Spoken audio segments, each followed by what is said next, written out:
Deus querido Pai, Jesus amado Mestre, agradecidos estamos, Senhor, por mais esta oportunidade que estamos tendo de aqui nos encontrarmos. Que essa reunião transcorra em clima de muito aprendizado para todos nós e que a nossa irmã, que fará uso da palavra, receba a inspiração desses amigos espirituais que, por certo, aqui se encontram. Obrigada, Senhor. Graças a Deus e que assim seja. E com vocês, Celi.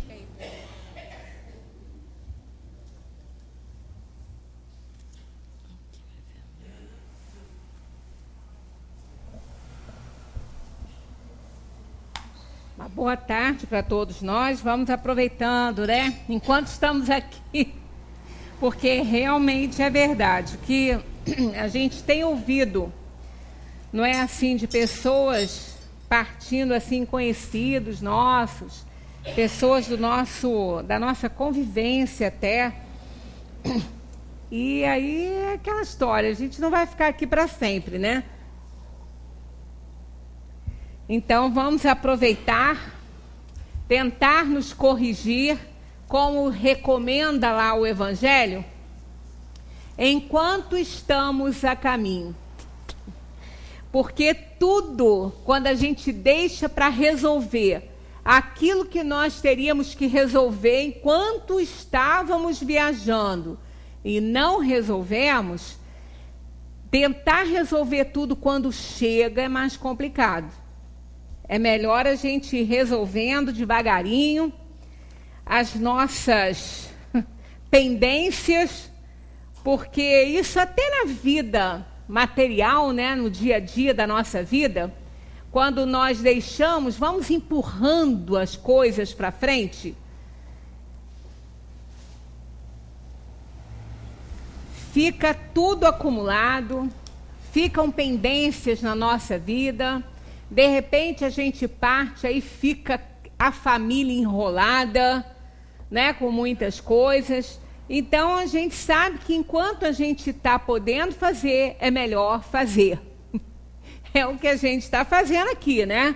A gente vem toda terça para cá buscar conhecimento, buscar discernimento, mas isso só não basta, né? A gente já aprendeu que se a gente não incorporar isso ao pensamento, se isso ficar só no arquivo de aquisição, né, naquela pastinha onde nós vamos jogando os conhecimentos, mas não passarmos esse conhecimento para a parte psíquica, né, para o pensamento, nós não vamos conseguir realizar nada.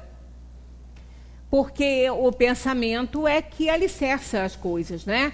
Então a gente até pode conhecer muito, né? Como tem pessoas que leem muito, né? Tem pessoas que leem assim 2 livros por semana, né? E aí no final do ano lê uma biblioteca, né? Mas se de repente a gente perguntar alguma coisa, né, de algum livro, não sabe. Ah, não sabe que eu não me lembro? Eu li, mas eu não me lembro. Vai parecer a nossa presidenta, que foi falar sobre um livro que ela leu, que ela não sabia nem... Não, eu acabei anteontem, mas ela não sabia nem o título, né, do livro. Isso foi tão engraçado, que veio para a rede social, né? Ela, como é que é mesmo o nome do livro? Ela que tinha lido, ela queria que os outros soubessem o nome do livro que ela tinha lido. Não, eu acabei anteontem, o livro é maravilhoso. Mas ela não sabia nem qual era o livro que ela tinha lido. Ela não sabia dar o nome do livro.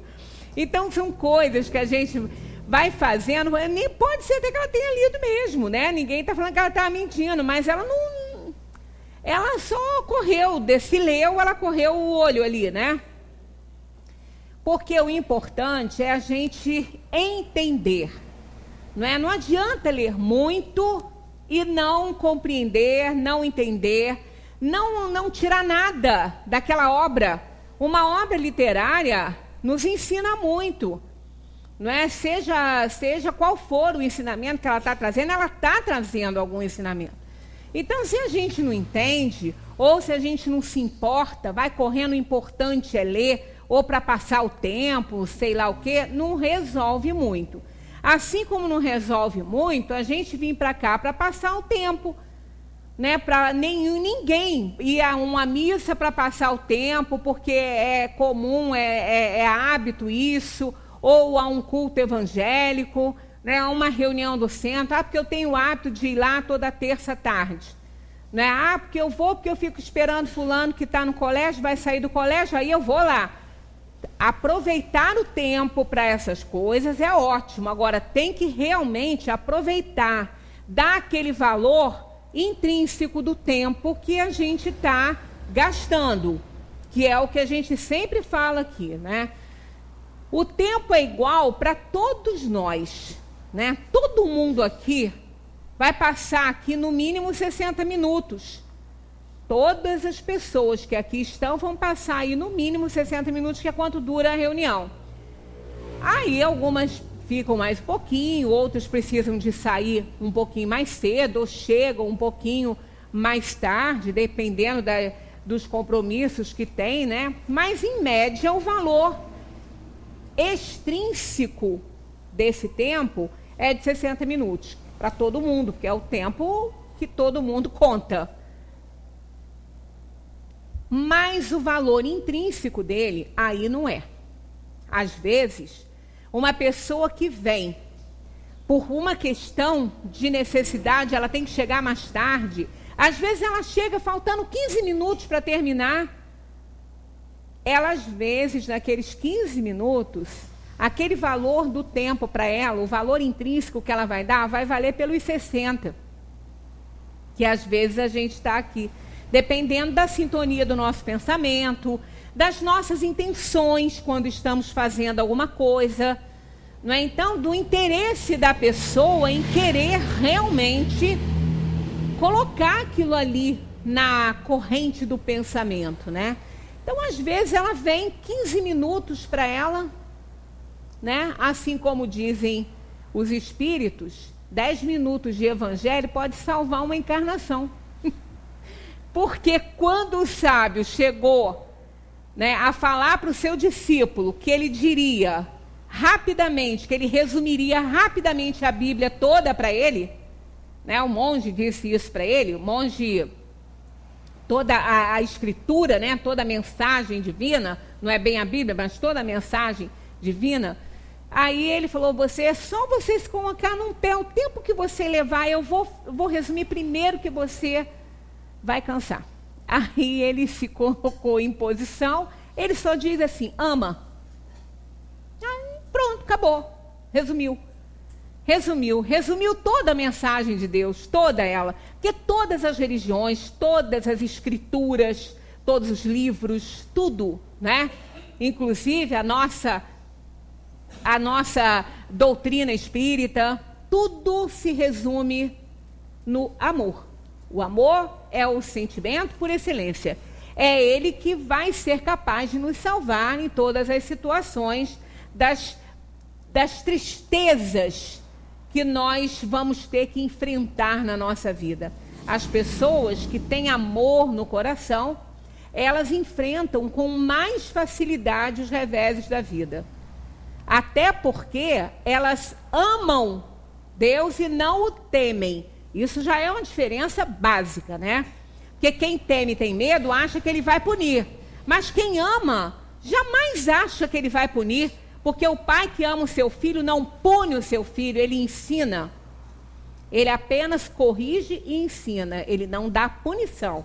Então o amor é um sentimento por excelência, é aquele que é capaz de nos livrar, sem nenhuma dúvida, dos nossos problemas mais sérios. E um deles é o que nós estamos estudando, é a obsessão, é a influenciação ruim dos espíritos, porque o amor no coração neutraliza qualquer influência inferior que a gente possa receber, porque são incompatíveis. É o bem e o mal, eles são antíteses, né? Eles são incompatíveis.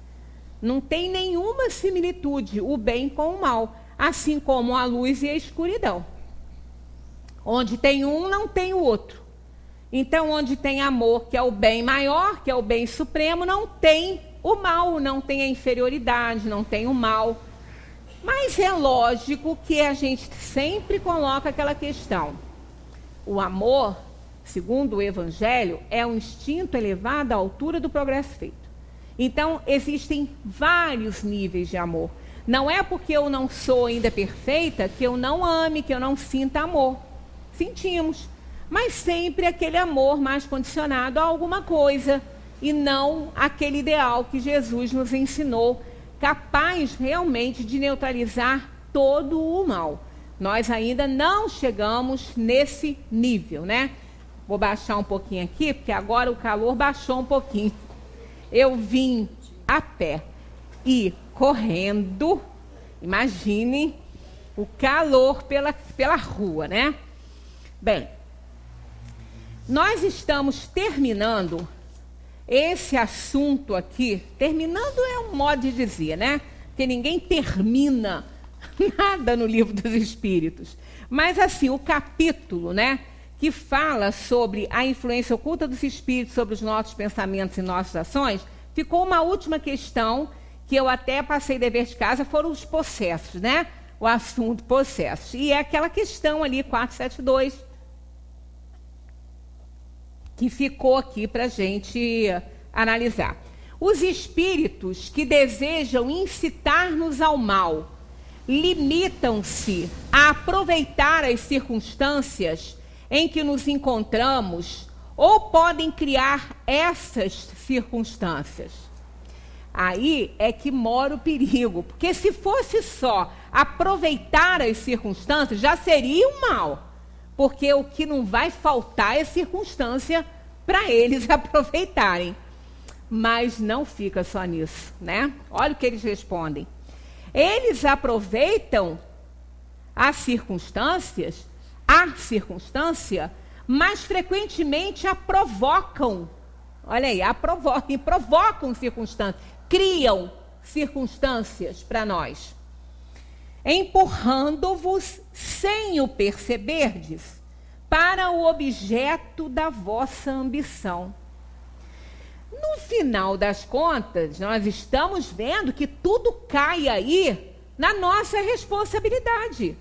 É aquilo que a gente vem falando. Eles sabem quem somos, conhecem nossos pensamentos, conhecem nossas tendências, melhor até do que nós. Porque alguma coisa pode estar tão escondidinha em alguma repartição aí, né, do nosso arquivo mental, e a gente não querer nem ficar sabendo muito daquilo, né? É como a pessoa se esquiva o tempo todo, quase sempre, isso acontece com todo mundo, de reconhecer os próprios defeitos.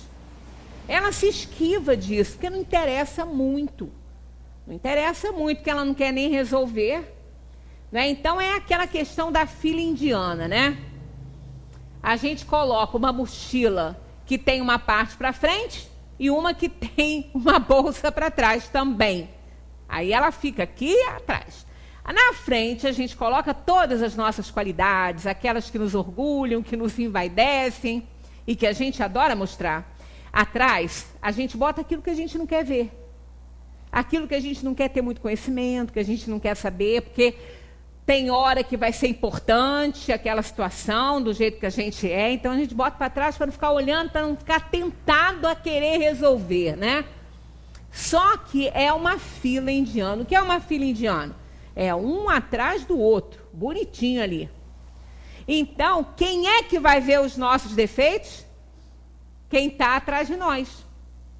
Assim como nós vamos ver os defeitos daquele que está ali na nossa frente. Então, o que eles vão ver? Só os defeitos. Eles não vão ver nenhuma qualidade. A qualidade, eu que estou vendo, está na minha frente. Mas os meus defeitos estão atrás e quem está atrás de mim é que vai ver. Então, frequentemente, a gente faz isso. Só que os espíritos veem direitinho tudo que está na nossa mochila. E o que menos eles querem ver é o que está na mochila da frente. Se eles querem ver muito, não. Agora, o que está na mochila de trás, eles adoram ficar por trás ali mesmo, para poder ver tudo. Toda aquela salada de inferioridade que eles vão identificar ali. E aí é fácil, né? eles vão criar situações em volta daquilo ali. Eles vão nos induzir, eles vão influenciar outras pessoas a fazerem também o que eles querem, se tiver em sintonia com eles. Aí aquele que é orgulhoso e vaidoso, ele vai ser abordado com certeza,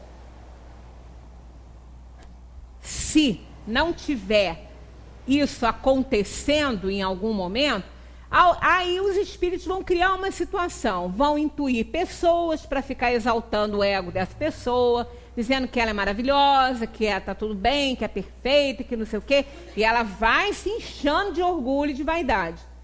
E isso é um ponto negativo para o aperfeiçoamento da alma.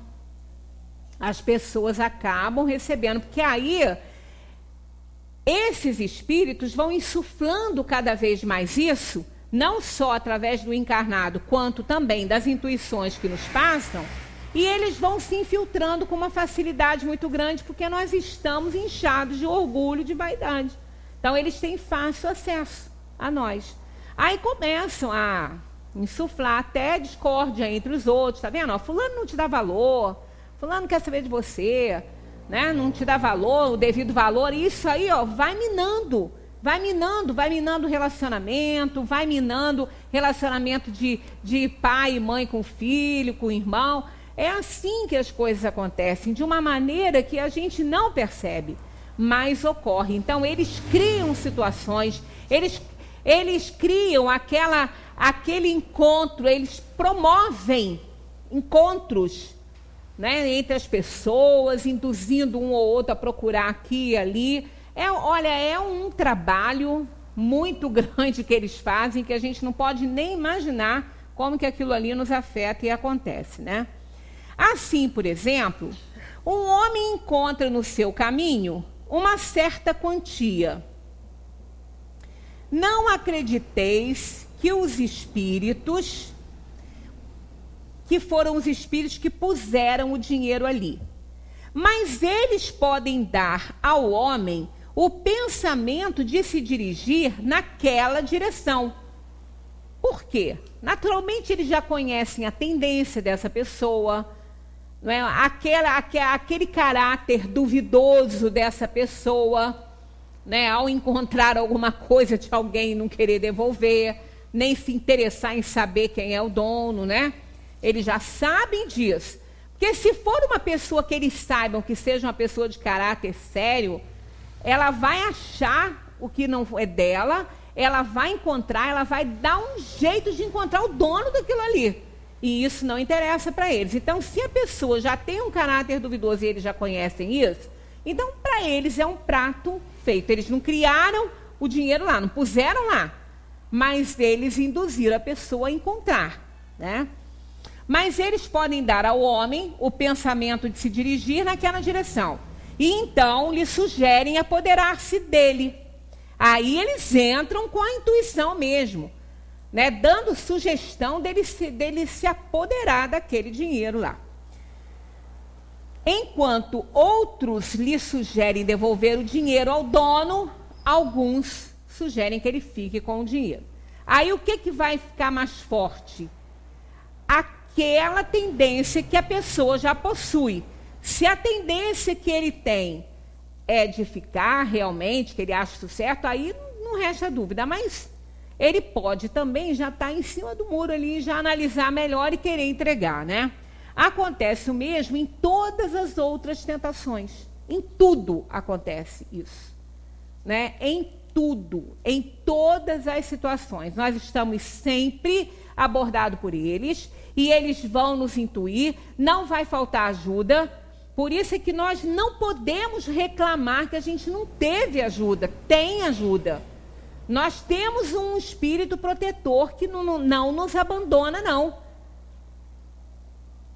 O espírito protetor, ele pode, querendo nos dar uma lição, deixar que algo desagradável nos aconteça, ainda que não era para acontecer, para que a gente leve um sacode. Para a gente ver que as coisas não podem ser do jeitinho que a gente imagina, né? E que a gente está fazendo. Mas ele não nos abandona.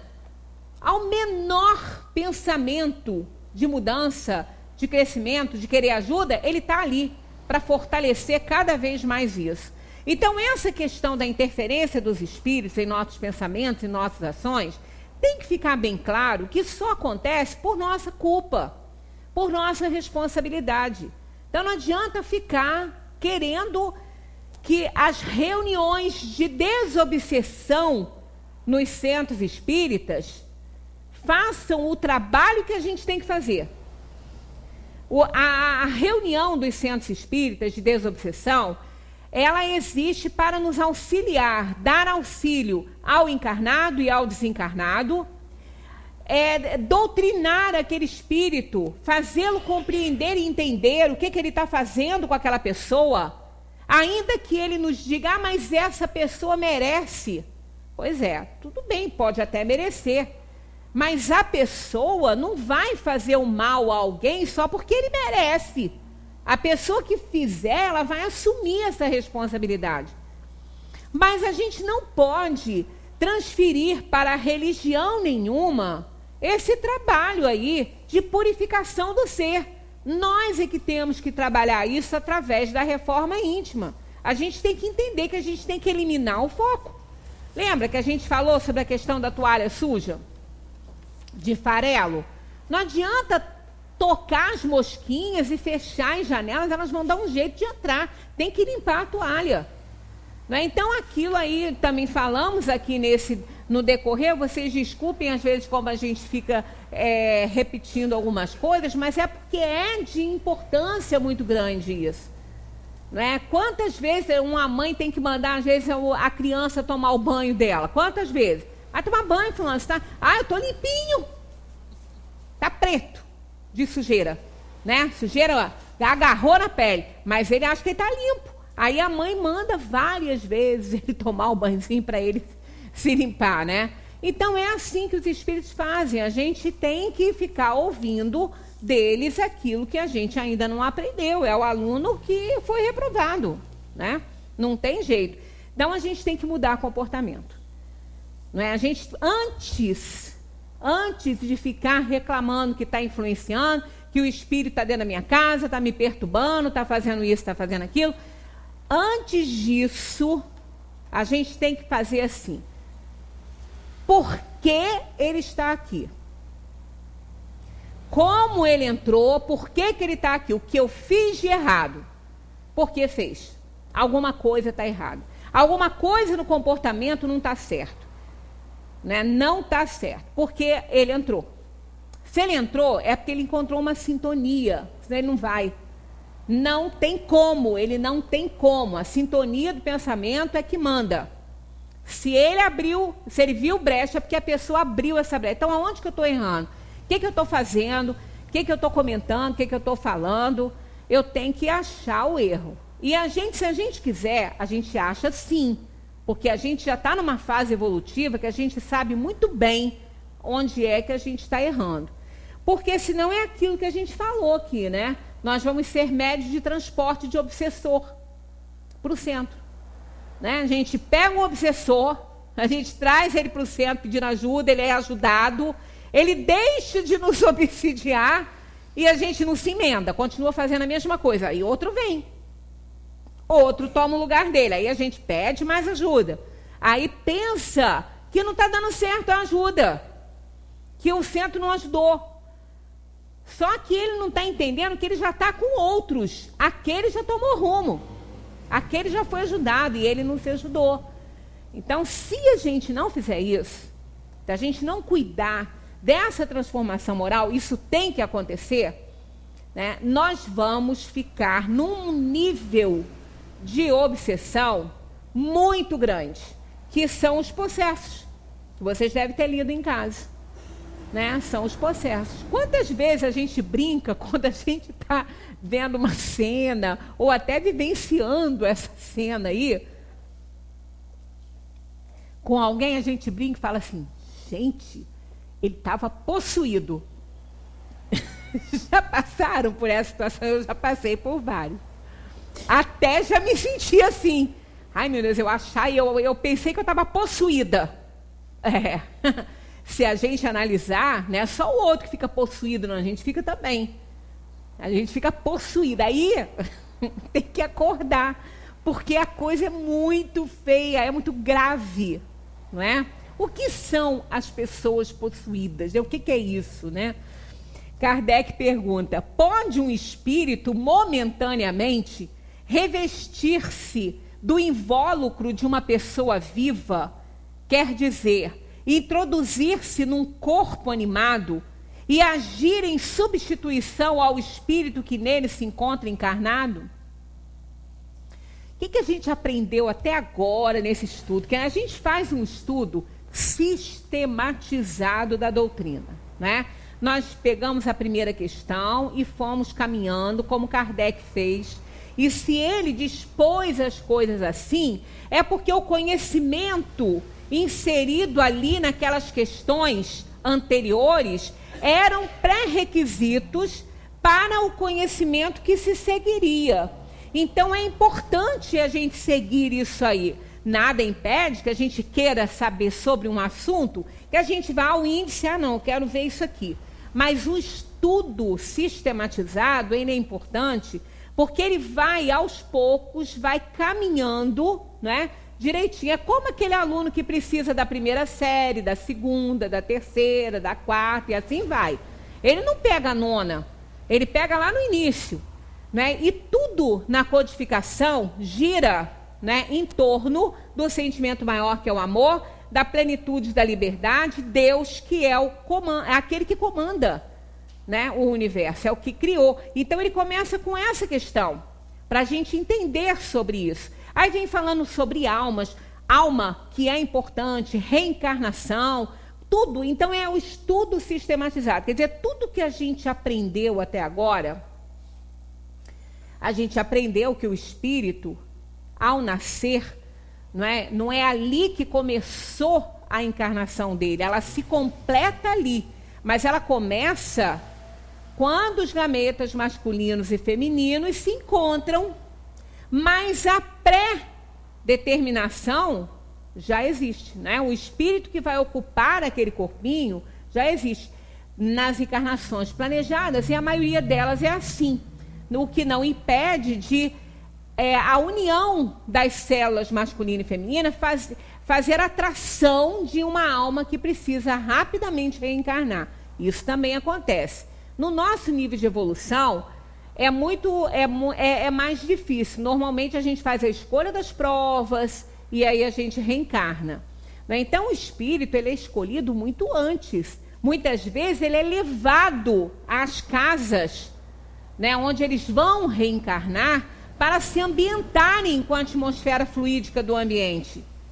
Não é raro sonhar com a criança que está chegando, né? E depois, quando nasce, a gente verifica que realmente é aquela criança que estava ali no nosso sonho, né? Porque esses espíritos, eles são levados para a ambientação fluídica na casa, principalmente se houver choque fluídico com um dos pais, né, que fizeram a escolha das provas, mas os problemas não deixam de existir, eles existem, às vezes eles se agravam na encarnação, né? Então tudo é um processo muito trabalhoso e muito bonito, né? É um processo bonito, por isso é que a gente tem que dar muito valor à nossa vida, muito valor à nossa encarnação, às coisas que a gente está vivenciando, embora a gente não goste, mas tem que valorizar, porque é o que a gente precisa.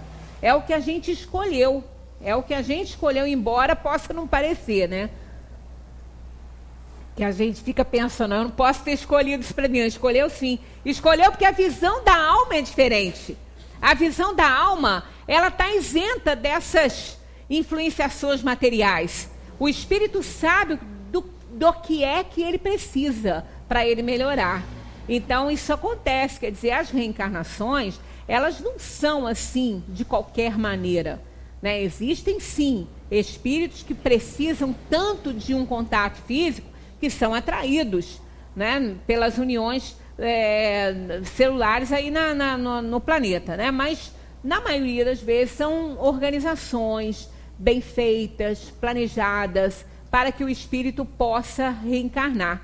Então ele começa lá, quer dizer, ele já está naquele clima, ele já está no ambiente fluídico da casa, da mãe. À medida que o corpinho vai se desenvolvendo, ele vai perdendo um pouco a sua lucidez, por isso que no início ele está muito mais participante do que no fim da gravidez, porque vai terminar, assim que ele nascer, completa, né, o processo reencarnatório dele direitinho. Então, aquele espírito foi determinado para aquele corpo.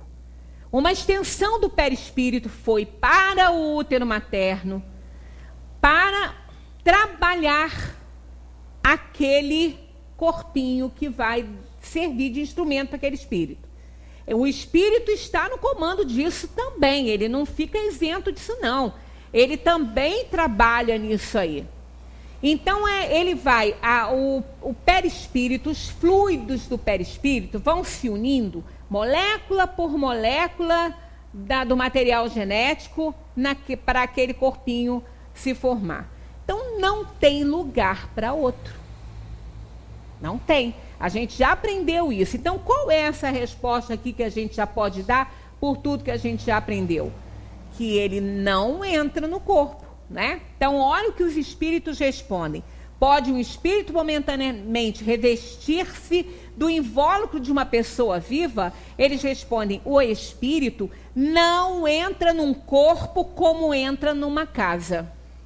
Tá vendo? Não existe a possessão como a gente imagina. Que ele vai ocupar o nosso corpo, ele não vai. Não tem como. Isso não existe essa possibilidade, porque o espírito encarnado está unido a esse corpo, molécula por molécula. Ele se assimila a um espírito encarnado que tem os seus mesmos defeitos. Olha aí a nossa responsabilidade, tá vendo? Ele se assimila a um espírito encarnado que tem os seus mesmos defeitos e as suas mesmas qualidades. São parecidíssimos, né? Tem sintonia. Para agir conjuntamente. Então, ele se apodera da mente, não é do corpo. Né? Quando a gente fica possuída, alguém está possuído, está com a mente possuída pelo espírito. Aí isso pode. Ele não vai entrar no aparelho cerebral, ele não vai entrar, ele vai influenciar de tal forma aquela pessoa, e às vezes a coisa é tão séria, que é uma simbiose tão perfeita, que às vezes um vidente não consegue ver, de tão acoplado que ele está no campo mental e fluídico daquela pessoa encarnada. Quando está nesse estágio, ele está numa total situação de submissão e subjugação. Ele não tem mais vontade para nada. Ele não reage a mais nada. Ele não é mais dono dele. Ele está totalmente possuído pelo espírito. O que está possuído? A mente dele está possuída, e não o corpo. Não entra. Ah, mas existe até mudança no corpo físico. As pessoas ficam diferentes, muda a textura de pele e de cabelo. Pode mudar, claro que pode mudar. Por quê? Porque a influência, o corpo recebe a influência do espírito. Ele não precisa estar dentro do corpo para fazer essa mudança. Ele atua na química orgânica que está ali, através da mente do encarnado. E o pior de tudo é que quem faz isso é o obsidiado. É o possuído que faz. Porque ele comanda. O outro interfere, porque é ele que está no comando do próprio corpo. Mas o espírito está no comando da mente dele. Então, pronto. Já está feita a festa. Atuando na química orgânica, muda muita coisa. Os hábitos modificam a nossa aparência. Né? Os hábitos que temos modificam a nossa aparência. Uma pessoa que tem um vício, uma pessoa que qualquer vício que ela tenha, o especialista só em olhar para ela vai ver. Vai ver o que ela tem. Eu já falei com vocês que eu gosto muito daquela série Dr. House, né? ele é assim, observador. Ele não gosta de fazer clínica. Não gosta. Ele não gosta de ninguém. Ele não gosta dos pacientes. Ele não quer saber dos pacientes. Ele quer saber de resolver o problema para massagear o ego dele. Ele quer ser o tal. Então, ele não gosta de fazer clínica, mas a diretora do hospital obriga ele a fazer. Aí ele vai para o consultório. Aí ele fala todas as bobagens do mundo para a pessoa desistir dele, né? Tem um episódio que até dinheiro ele oferece para o paciente. Aquele que acha que não está tão ruim ganha R$50 para ir embora. Reais não, dólares. Para ir embora. Aí um monte levanta e vai embora. Por quê? Vai ganhar dinheiro e vai embora. Aí ele falou, tá vendo? Não estava tão ruim, que se tivesse ia ficar. Então ele ia esvaziando o pronto-socorro assim, né? Então o homem é doido de pedra. Aí o que ele faz? Quando ele vê que ele não tem como, o sujeito entra lá, aí o sujeito faz a queixa dele, ele olha para a pessoa, analisa bem e fala assim, você não pode fazer isso, nem isso, nem isso. Ué, mas como é que você sabe que eu faço? Por quê? Ele está vendo na organização física os traços que dão indicações daquele vício, daquele hábito. Você é assim, até na parte moral ele consegue alcançar. Ele é extremamente observador, não é à toa que ele é um gênio na série, né? E é procurado, muito procurado. Então ele vê isso, aí ele fala, você faz isso, você faz aquilo, né? Então ele fala, você não pode, faz ou não faz? A pessoa acaba dizendo que faz, porque faz. Então o vício coloca realmente alguns traços na nossa organização física que demonstram que a gente tem aquele vício. E o espírito, possuindo a nossa mente, a maior facilidade com a simbiose que ele vai desenvolver aí na nossa organização física, junto com os fluidos do perispírito, ele faz a modificação, muda a textura, muda a pele, cor da pele, ele pode modificar. Ainda tem outra coisa que ele faz, que isso é um pouco visível, claro que muito encenado, nos filmes de terror, né? Quando a pessoa muda totalmente de semblante. Mas nós já passamos por essa fase aqui de estudo em outras situações, quando estudamos o perispírito, que há uma possibilidade do espírito se transfigurar na organização física da pessoa. Ele não precisa entrar no corpo para isso. Mas ele pode transformar a fisionomia da pessoa na dele. Então, a modificação é muito grande. É terrível. Né? É uma coisa assim, é um grau altíssimo, altíssimo de possessão. A possessão é isso, não é entrar no corpo. Então, tudo que nós fazemos na nossa vida tem que ser muito organizado, muito pensado. A gente tem que ter mais calma para não ficar dando entrada para espíritos, porque não há uma possessão de primeira, não. Os espíritos não trabalham dessa maneira. A coisa acontece desde daquela primeira reunião que nós fizemos dentro desse assunto, que foi a influenciação espiritual sutil. É assim que ela chega.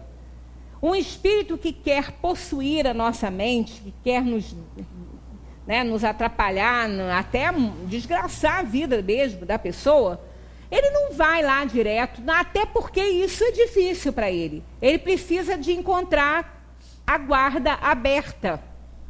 E aí, o que ele faz? Ele conquista a confiança da pessoa. É igual aquele que quer entrar na nossa casa com péssimas intenções para alguma coisa,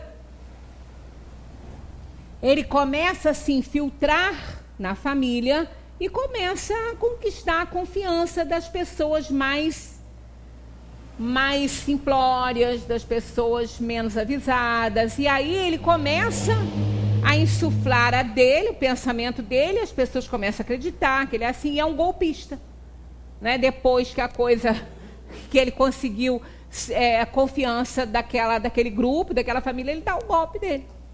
Né? Então, os espíritos agem assim, porque não há diferença na ação, porque eles só não têm o corpo, a mente é que promove essas coisas, a mente é que dirige o pensamento. né? É atributo do espírito. Então não precisa ter corpo para isso, eles agem da mesma maneira que o encarnado age, o desencarnado age também. Ele não vai entrar, de repente, a pessoa está bem, sem problema nenhum, com uma pessoa normal, de repente ele entra no campo da pessoa e começa a fazer subjugar a pessoa, fazer a pessoa falar sozinha, a pessoa deitar no chão. Não, isso não é assim. Não existe essa possibilidade assim.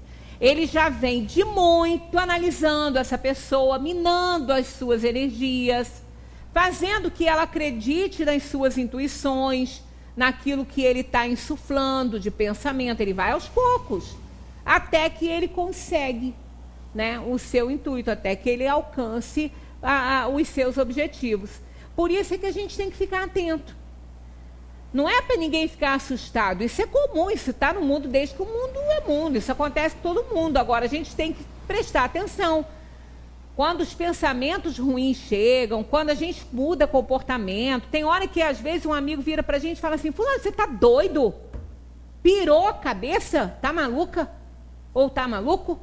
Né? Porque nos conhece. De repente, a gente vai fazer uma coisa, a pessoa fala assim: mas ficou doido? Quer dizer, isso não é normal, uma mudança de comportamento repentina, isso não está certo, isso não é normal. Né? A pessoa muda, os espíritos, quando influenciam, faz a gente mudar. Aí a pessoa, ela vai ter argumento, claro, ela vai falar: cansei, estou enjoada. Pois é, mas cuidado, porque pode ter influência ali. E aí, se descobrir depois, já era, porque quando a Inês é morta, tem que enterrar. Não tem jeito, né? Então, nós temos que ter muito cuidado, porque se não prestarmos atenção, a obsessão vai caminhando, né? Se não há possessão propriamente dita, quer dizer, coabitação de dois espíritos no mesmo corpo, a alma pode encontrar-se na dependência de um outro espírito, de maneira a se ver por ele subjugada ou obsedada, a ponto de ser a sua vontade de alguma forma paralisada? Foi o que a gente acabou de falar, né? Olha o que eles respondem: sim.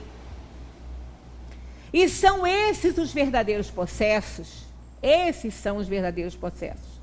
Mas fica sabendo que essa dominação não se efetua jamais sem a participação daquele que sofre. Olha aí, de novo.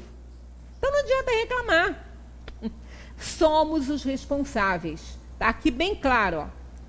Essa dominação não se efetua jamais sem a participação daquele que sofre. Aquele que está sofrendo a influência. Ele participa porque ele abre o campo.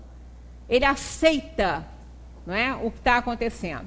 Seja por sua fraqueza, seja por seu desejo. Às vezes é uma fraqueza, ou às vezes ele deseja. Né? Quantas vezes alguém deixa de fazer alguma coisa até que não é lá muito boa e não deve ser feita, porque ela não encontrou ninguém que a estimulasse ou que lhe fizesse companhia. Aí ela acaba desistindo. É assim, a gente gosta muitas vezes daquele empurrãozinho, para a gente fazer aquilo que às vezes a gente não tem muita coragem, mas a gente quer. Aí o outro vem e incentiva, fica mais fácil. Né? Por isso que às vezes a gente não se importa muito com a influenciação inferior, porque a gente está querendo já mesmo, né? Então aquilo ali já vai dar uma ajudinha. Frequentemente se tem tomado por possessos criaturas epiléticas ou loucas, que mais necessitam de médico do que do exorcismo. Isso aí, tanto para um lado quanto para o outro, é realidade. Do tipo, muitas pessoas que estão dentro de hospitais psiquiátricos sendo tratadas por doença mental, às vezes não é uma doença mental. Às vezes é uma influenciação, é uma subjugação. Porque o espiritismo não costuma usar muito esse termo possesso. Ele usa mais a questão da obsessão, que é a simples, a fascinação e a subjugação. A subjugação é o possesso. Mas a gente não usa muito, Kardec não usa muito essa expressão, por ela dar a impressão que o corpo é possuído pelo espírito, e não é. Então, como ela pode ser ambígua, ele não usa essa expressão, ele usa subjugação, que é a mesma coisa. É a mente subjugada por um espírito inferior. Então, da mesma forma que nós podemos encontrar em hospitais psiquiátricos doenças mentais, principalmente a esquizofrenia, né, que acontece muito, tomada por esquizofrenia sem ser, sendo uma influenciação, uma subjugação. Como também encontramos pessoas que estão muitas vezes sem tratamento físico, né, sem tratamento ali psiquiátrico, porque o núcleo familiar, seja qual for a religião dele, achou que ele está possuído. Aí não ajuda a pessoa, não faz o tratamento. Então, da mesma forma que nós temos patologias reais sendo tratadas como obsessão, nós temos obsessão sendo tratado como patologia, como doença, e não é. Né? Então, como fazer? Tem que fazer exame, a gente sempre fala, tem que levar ao médico. O comportamento está ruim, está estranha a situação. Porque como nós já falamos, e isso aí, vocês podem perfeitamente observar que acontece muito, quando às vezes a pessoa vai a um médico, eu estou tão nervosa, estou tão irritada, tem alguma coisa errada, não sei o quê. Pode não ser obsessão, pode não ter espírito nenhum ali irritando, não. Pode ser um problema de ordem física. Aí o médico fala assim, vamos fazer um monte de exame. Aí encontra lá um açúcar elevado, encontra um hipotiroidismo, né? Uma tireoide trabalhando de forma ruim, lenta, né? Botando a pessoa irritada, botando a pessoa sonolenta. Às vezes ela está com uma anemia. Não, eu estou com sono, deve ser influência espiritual. Pode ser anemia. Pode ser uma tireoide trabalhando pouco. Então tem que tratar. Por isso que a gente fala, tudo que acontece de diferente, tem que procurar ajuda, dos dois lados. A pessoa está sentindo umas coisas estranhas, né? Não sabe o que é. Porque a influenciação, ela se somatiza também. Aí tem que tratar os dois lados. Porque quando ela se somatiza, ela vira doença no corpo. Estava na alma, vira no corpo. Né? Ela se somatiza. Aí ela desestrutura a organização da pessoa. Então, sentiu alguma coisa estranha? Procura um médico. Vai analisar, vai ver, vai fazer exame. Não achou nada? Nada? Está tudo certinho? Se está tudo certinho, não é nada físico, então vamos cuidar da alma. E se for físico, vamos cuidar da alma também, porque ela tem atuação. Ela tem força.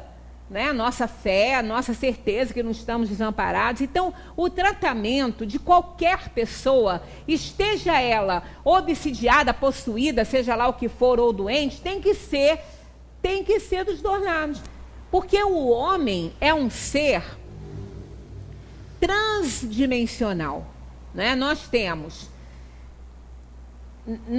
a nossa organização física. Então, a gente vive na dimensão da matéria.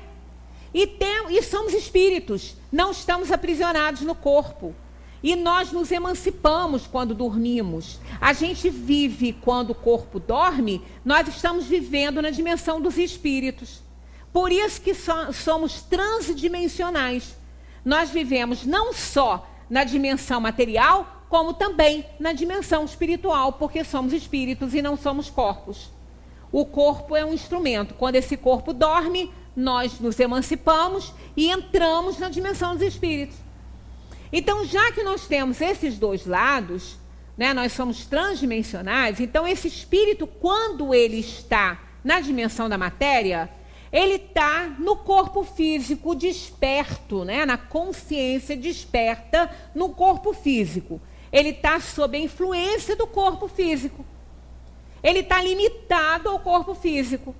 Quando ele entra na dimensão dos espíritos, ele não precisa dos olhos do corpo, dos ouvidos, nada disso. Ele vê, ele ouve tudo por um todo, como nós já passamos pelo capítulo que estuda a situação dos espíritos, como eles vivem, né? Como eles ouvem as coisas, como eles se comunicam.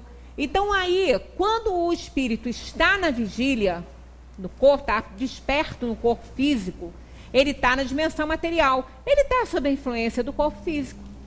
Então o corpo vai dar limites, se ele estiver doente, se ele estiver com alguma desordem séria, vai afetar a manifestação da potencialidade da alma. Então ele tem que tratar as duas coisas, né? Porque se uma pessoa ela tem um problema sério hormonal, o espírito não vai conseguir se desenvolver como deve naquele corpo que está com problema. Porque são necessários, são necessárias, né, todas as organizações em dia. Então tem que tratar dos dois lados. Ficar só, né, com um tratamento ou só com outro, não vai dar certo. Porque nós somos espírito, perispírito e corpo, quando estamos acordados. Quando estamos dormindo, somos espíritos só, com o perispírito. Né, com o fluido do perispírito, porque o fluido do perispírito, o perispírito em si, ele é o corpo fluídico que a alma usa para se manifestar, para interagir com o mundo material. Fica com ela esse corpo. Quando a gente desencarna, o corpo vai para o laboratório da vida, seja da terra ou do fogo, e o espírito entra na dimensão com o perispírito, que é o corpo fluídico, é o corpo que ele usa para fazer manifestação no ambiente físico, para aparecer para as pessoas, para ser identificado, porque o espírito é energia, né? Ele não tem forma, ele é uma chama, segundo os espíritos. Aqui tem um comentário de Kardec. A palavra possessão, a palavra possesso, na sua acepção vulgar, supõe a existência de demônios, ou seja, de uma categoria de seres de natureza má. E a coabitação de um desses seres com a alma no corpo de um indivíduo. Isso é a possessão, né? A coabitação desse demônio coabitando, né, lógico, com o espírito ali no mesmo corpo. Isso é a possessão no verdadeiro sentido dessa palavra. Mas, como não há demônios nesse sentido, por isso que o Espiritismo não usa esse termo possessão, né? Como não há demônios nesse sentido, e como dois espíritos não podem habitar simultaneamente o mesmo corpo, também não há possessos, segundo a ideia ligada a essa palavra. Pela expressão possesso, não se deve entender senão a dependência absoluta da alma em relação a espíritos imperfeitos que a subjuguem. Então não existem demônios, né? Os demônios, se eles existissem, seria a personificação do mal com o mesmo poder de Deus. Seria assim, dessa forma. Ele teria o mesmo poder de Deus. Ora, Deus é o Criador do universo. Ele é o bem supremo. Se existisse o mal, ele teria que ter criado esse mal. Não seria muito inteligente, né? Ele ter criado um ser do mal com a mesma potência dele. Como ele faria isso? Nem nós que somos bobos faríamos, não é? O que ele ia fazer? Então não existe o mal assim. Não existe essa personificação do mal num ser com poderes, né, semelhantes ao poder de Deus. Não tem. Deus criou o universo, criou suas leis que o mantém, e ele faz essa manutenção, porque ele controla tudo, ele está no controle do universo. A gente fala Deus porque a gente aprende esse nome aí, mas isso aí é da religião, né? Então, Kardec nem obteve dos espíritos essa palavra como resposta, assim, né? Ele perguntou, não quem é, porque aí ele estaria perguntando, já induzindo uma personificação. Quem é para a pessoa, né? Ele perguntou o quê? É o quê? Você não sabe o que é. Então ele perguntou o que é Deus.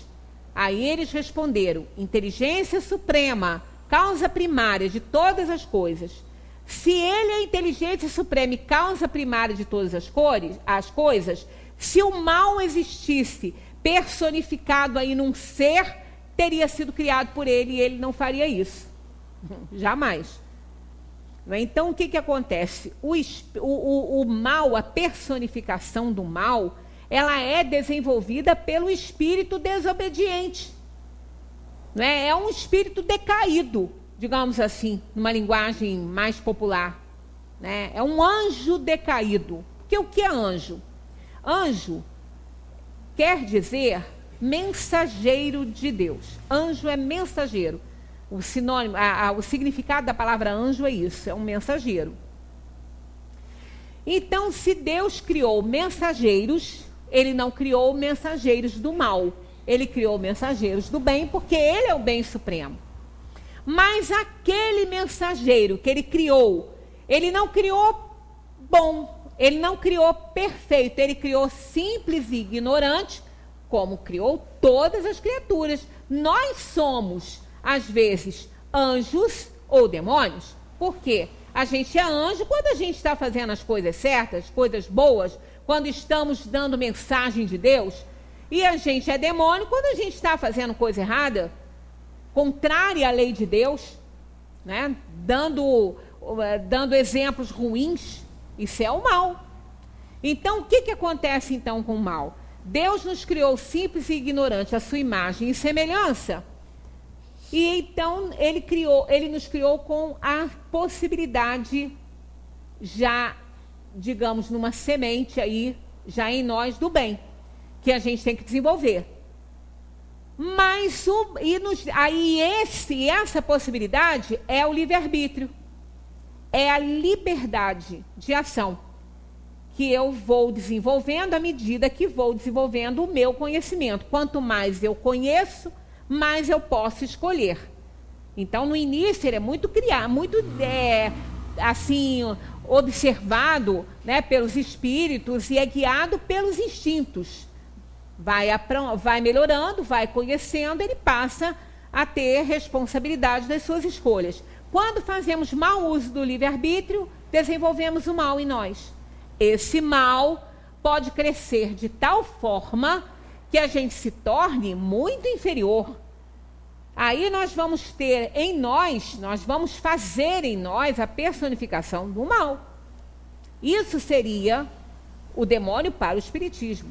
Seria não, é o demônio para o espiritismo. Um espírito inferior que, pelo mau uso do livre-arbítrio, tomou esse caminho de fazer coisas que não deve, de se afastar da lei do Pai, né? Da lei do universo, que é o bem.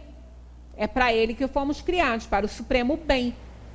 Claro que, acompanhando isso aí, a plena liberdade. Quanto mais conhecimento temos, mais liberdade de ação temos. Então, isso de possesso aqui não se aplica à doutrina espírita por essa razão. São espíritos inferiores que se comprazem com a desgraça dos outros, com a maldade, com o mal, interferem nas mentes menos avisadas. E cada um é livre, porque o arrastamento existe, mas ele não é irresistível, como a gente vai vendo aí para frente. Continuando esse assunto, para casa, dever de casa, a partir de 475, né? 475. E a gente vai entrar depois em convulsionários, né? Que um convulsionário não é um possuído, como algumas pessoas pensam, né? Ele apenas está insensível à situação, né? E a gente vai ver aí o que é isso aí nas outras reuniões que nós vamos ter aqui com a bênção de Deus. Muita paz para todos, que continuemos tendo essa oportunidade, que ela vale ouro. Muita paz.